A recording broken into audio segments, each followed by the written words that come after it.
Assalamualaikum rakan-rakan. Kali ini Ulung akan bagi sedikit tips dan trik cara berhenti merokok. Against smoking, enters killing. Ya. Berarti tips cara berhenti merokok berarti sangat mudah. Berarti tengok kan nafsu pas lapar. Berarti pengalaman Ulung yang kali ni rasa berarti padum dalam minggu ni. Ya. Pengalaman yang kali ni rasa dalam minggu ni berarti Ulung nombor rokok ya. Dengan cara lu lawan nafsu. Contoh ji rokok, rokok. Ini rokok. Ini rokok. Smoking. Ya ini rokok mana-mana. Berarti menyorang need nak buah rokok. Lagi yang mana? Ya, nanti kata melampir.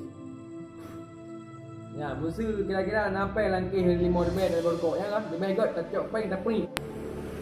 Ya. Ya. Lu kalau nak cuba rekan-rekan tu. Pada minggu yang lalu. Ya. Berarti musuh rokok kan. Nya rokok dalam bungkus kan. Cok rokoknya trip kan. Ya, tak peni no. Ni no. Dan lu yakin berhasil. Ya. Musuh nak ajak rokok dengan bila dikasih rokok sama teman, ambil saja. Ya. Cok rokok weed you rokok kan. Ya, ban. Nyo tipsnya berarti yang kali Ulung himbaukan kepada kawan-kawan dan rakan-rakan dan juga berapa kali kan? Wahyo nyan berhasil tu. Dan yang untuk melalui lihat rokok. Ya, menang. Berhenti narkoba. Killing smoking, stay neutral right. Berhenti rokok dan narkoba, jenis narkoba. Cara baik candu narkoba adalah dengan dapat jauh bawah pemuda, tanya yang bagi ulu narkoba yang pajau bawah pemuda yang akan ada virus-virus dalam badan yang.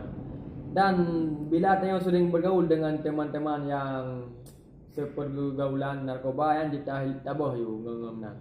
Apa you ngengem yang pakai narkoba awal. Nampak. Berarti dia harus dekat dengan keluarga. Sama keluarga harus di rumah harus dekat. Butuh dengan keluarga. Dan bersering dalam olahraga. Mengatanya jauh dari lingkungan narkoba.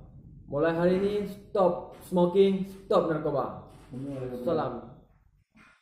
Belum pengalaman lagi apa? Dan nyo lah pengalaman nilai pudip.